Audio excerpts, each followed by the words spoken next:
आज हम आव्यूह के बारे में कुछ और डिस्कस करते हैं। पहला टॉपिक है हमारा आज का आव्यूह की तुल्यता मतलब कॉम्परेबल मैट्रिक्स। हम आव्यूह की तुलना कब कर सकते हैं? जब दो आव्यूह की तुलना हम तब करेंगे जब उनका ऑर्डर सेम हो।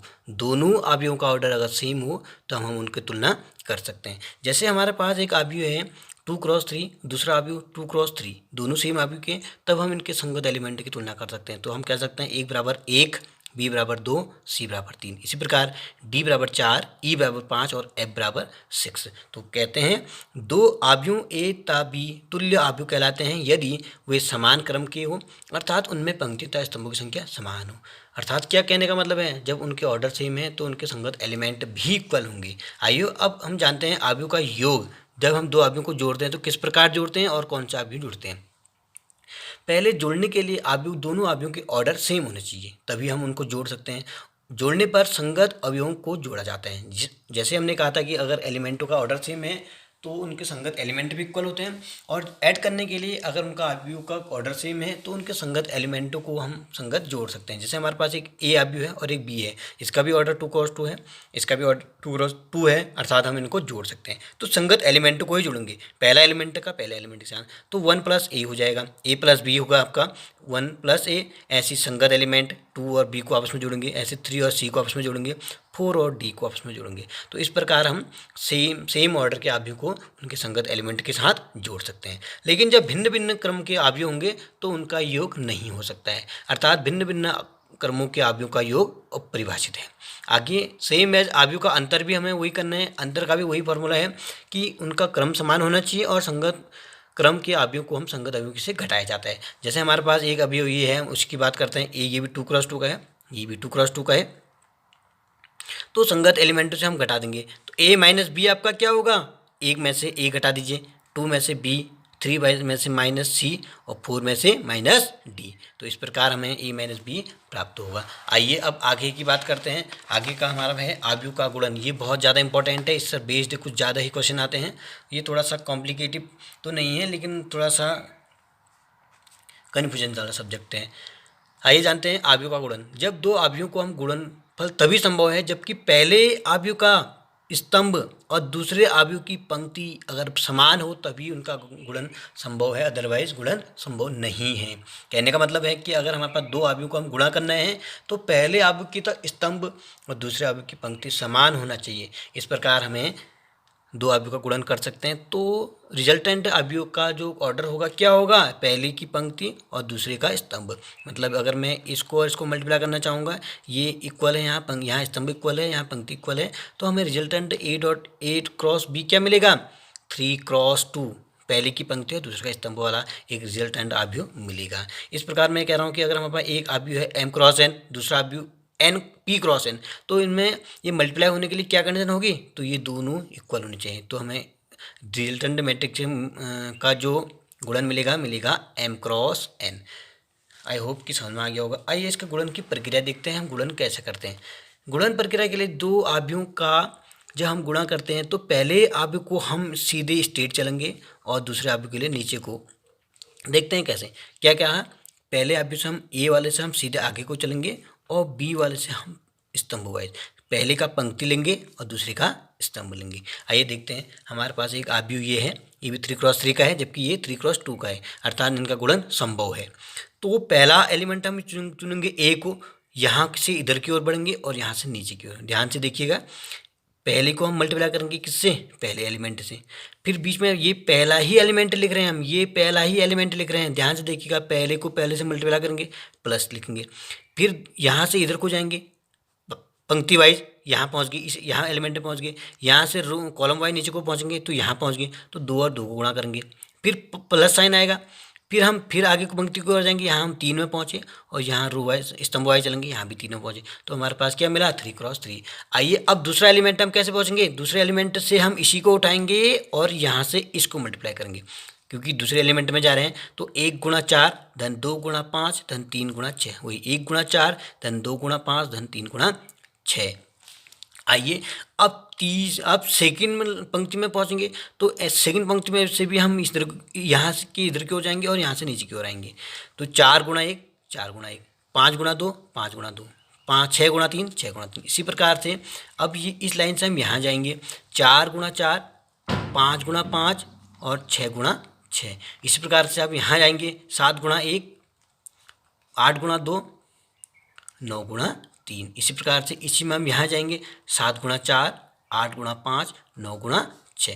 तो इस प्रकार हमें क्या मिलेगा, ये हमें मिला। अब हम इसको मल्टीप्लाई करके ऐड करेंगे तो 1 गुणा 4 1 धन 4 धन 9। इस प्रकार ये हमें अवयव मिलता है। इनको हम मल्टीप्लाई करके ऐड करेंगे तो हमें रिजल्टेंट मैट्रिक्स से मिलता है 14 32 32 77 50 122। तो ये क्या मिला हमें 3x3 का अवयव का मैट्रिक्स से मिला। आइए गुणन की प्रक्रिया में हम थोड़ा जानते हैं कि क्या क्या पॉसिबिलिटीज हैं। यदि ए तथा बी अवयव इस प्रकार हो कि ए बी परिभाषित हो, मतलब इनका गुणनफल संभव है, तो यह आवश्यक नहीं कि बी ए भी परिभाषित हो। अर्थात कहने का मतलब है यदि दो अवयव हमारे पास है और ए और बी को अगर हम मल्टीप्लाई संभव है, संभव कब होता है, जब पहली अवयव का स्तंभ और दूसरे अवयव की पंक्ति इक्वल हो तभी संभव है। अगर ऐसा संभव पॉसिबल है तो यह आवश्यक नहीं कि बी ए भी परिभाषित हो, क्योंकि बी ए परिभाषित होने के लिए हमें क्या चाहिए, स्तंभ, पहले का स्तंभ और दूसरे की पंक्ति इक्वल होना आवश्यक है। तो ऐसा पॉसिबल नहीं भी हो सकता है। तो इस प्रकार अगर ए भी पॉसिबल है तो बी ए आवश्यक नहीं कि वो भी पॉसिबल हो। आइए इसकी थोड़ा प्रॉपर्टी जानते हैं। अवयव को गुणनफल सामान्यतः क्रम विनियम का पालन नहीं करता है। अवयव का गुणनफल संभवतः प्रायतः क्रम विनियम रूल का पालन नहीं करता है। कैसे नहीं करता, अभी हमने बात किया। अगर मैं ए बी लिखूँ, यहाँ नॉट इक्वल टू बी ए आता है, इससे जरूरी नहीं है कि ये इक्वल आए, इसलिए क्रम विनियम का रूल पालन नहीं करता है। जबकि अवयव का गुणनफल साहचर्य नियम का पालन करता है। साहचर्य का मतलब क्या हो, हमारे पास 3 एलिमेंट है, अगर मैं एक बार इन दोनों को मल्टीप्लाई करके फिर इसके साथ करूँ या फिर पहले इन दोनों को करूँ और फिर सी के साथ करूँ, तो यह पॉसिबिलिटी है। आइए जानते हैं आगे इसका टॉपिक। दो अवयवों का गुणन शून्य हो सकता है, परंतु यह आवश्यक नहीं कि उनमें से कोई अवयव शून्य हो। जैसे हम बात करते थे, दो क्वांटिटी हमारे पास है, अगर मैंने लिखा ए और बी, अगर इनका मल्टीप्लाई 0 आ रहा है, नंबर के केस में कह रहा हूँ, तो इनमें से या तो ये दोनों ही एलिमेंट 0 हो या फिर इनमें से एक 0 हो या फिर दूसरा वाला 0। तो ये ऐसा होना आवश्यक होता है। जबकि अवयव वाले केस में ऐसा नहीं है। हम जब दो अवयवों को मल्टीप्लाई कर रहे हैं, उनका रिजल्टेंट 0 आ रहा है, तो यह आवश्यक नहीं है कि इनमें से कोई एक भी 0 हो। ऐसा नहीं हो सकता है। इनमें से कोई भी एक 0 नहीं हो सकता, और लेकिन इनका रिजल्टेंट 0 आ सकता है। अब बात करते हैं ट्रांसपोज मैट्रिक्स। ट्रांसपोज का मतलब होता है परिवर्त। परिवर्त मैट्रिक्स क्या होता है, जब हम किसी अवयव की पंक्ति और स्तंभों को इंटरचेंज कर देते हैं, तो वो हमें जो प्राप्त होता है उसको हम ट्रांसपोज कहते हैं। मतलब किसी अवयव की पंक्ति तथा स्तंभों को आपस में बदलने से प्राप्त अवयव उसका परिवर्त कहलाता है। अवयव ए के परिवर्त को ए डैश से या ए की पावर टी से निरूपित करते हैं। अर्थात यहाँ देखिए, हमने एक अवयव लिया 1 2 3, ये तो स्तंभ में है। अब हमने इस स्तंभ को कैसे लिख दिया, पंक्तिबद्ध लिख दिया, तो हम इसको ये क्या निकला आपका ए डैश। आई होप कि समझ में आ गया हो। अब ए डैश के बारे में थोड़ा सा ट्रांसपोज की कुछ प्रॉपर्टी है, सिंपल सा देखते हैं।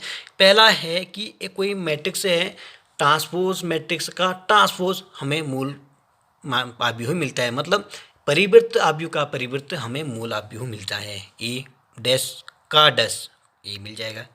ऐसी ए प्लस बी डैश बराबर होता है आपका ए डैश बी डैश। अगर हम दो अवयव को ऐड किया और तब उनका परिवर्त निकाला, तो हमें क्या प्राप्त होता है, पहले का परिवर्त प्लस दूसरे का परिवर्त। ऐसे अगर हम किसी अवयव को मल्टीप्लाई करते हैं किसी नंबर से, फिर परिवर्त निकालते हैं, तो हमें वो नंबर और परिवर्त अवयव प्राप्त होता है। आइए आगे बात करते हैं सममित और विषम सममित अवयव, symmetric and skew symmetric matrix. Symmetric matrix क्या हो, सिमेट्रिक के नाम से आप जानते होंगे कि जब किसी हम अवयव को उल्टा आगे पीछे करते हैं तो कोई फर्क नहीं पड़ता, तो उसको सिमेट्रिक कहते हैं।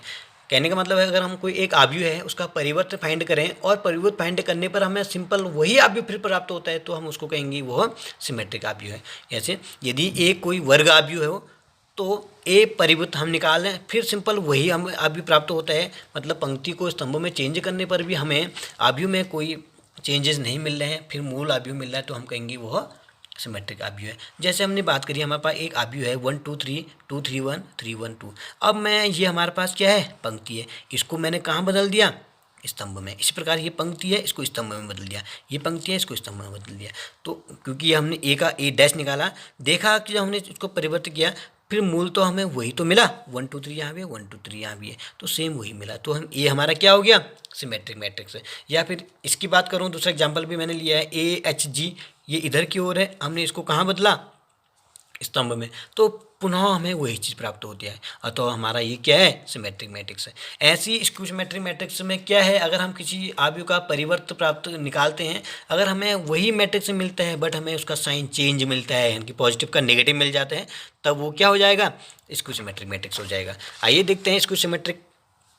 इसका मतलब हुआ कि जो हमें जनरल एलिमेंट है वो हमें क्या मिलेगा, नेगेटिव मिल जाएगा। जैसे हमारे पास एक आव्यूह है 0HG -H0 या O F -G -F और ये हमारे पास क्या था, पंक्ति था, हमने इसको बदला रो में। ऐसी ये पंक्ति है, इसको रो में बदल दिया, ये पंक्ति है, हमने रो में बदल दिया, हमें सेम एलिमेंट मिल रहा है O, ये H पॉजिटिव है, यहाँ नेगेटिव मिला, ये पॉजिटिव है, यहाँ नेगेटिव मिला। अगर मैं यहाँ से माइनस कॉमन लूँ तो हमें क्या मिलेगा, वेक्टर A मिलेगा, तो ये माइनस मिला ना हमें, तो A डैश बराबर हमें क्या मिला, -A। तो इसका मतलब अगर इस कंडीशन हमें मिलता है तो हम कहेंगे ये हमारा स्क्यू सिमेट्रिक मैट्रिक्स है। अगर दूसरा हमने एक एग्जांपल और लिया, 0 और 2 -2 और 0, तो परिवर्त क्या मिल गया, 0 -2 2 और 0। आगे नेक्स्ट क्वेश्चन करते हैं। अब है हमारे पास एक लास्ट टॉपिक है, ऑर्थोगोनल मैट्रिक्स है, समकोणीय आव्यूह। ऐसा आव्यूह अगर हम उस आव्यूह के परिवृत्त को उससे मल्टीप्लाई करें तो हमें एक यूनिट मैट्रिक्स मिलता है, तो हम उसको ऑर्थोगोनल मैट्रिक्स कहते हैं। यदि कोई वर्ग आव्यूह ए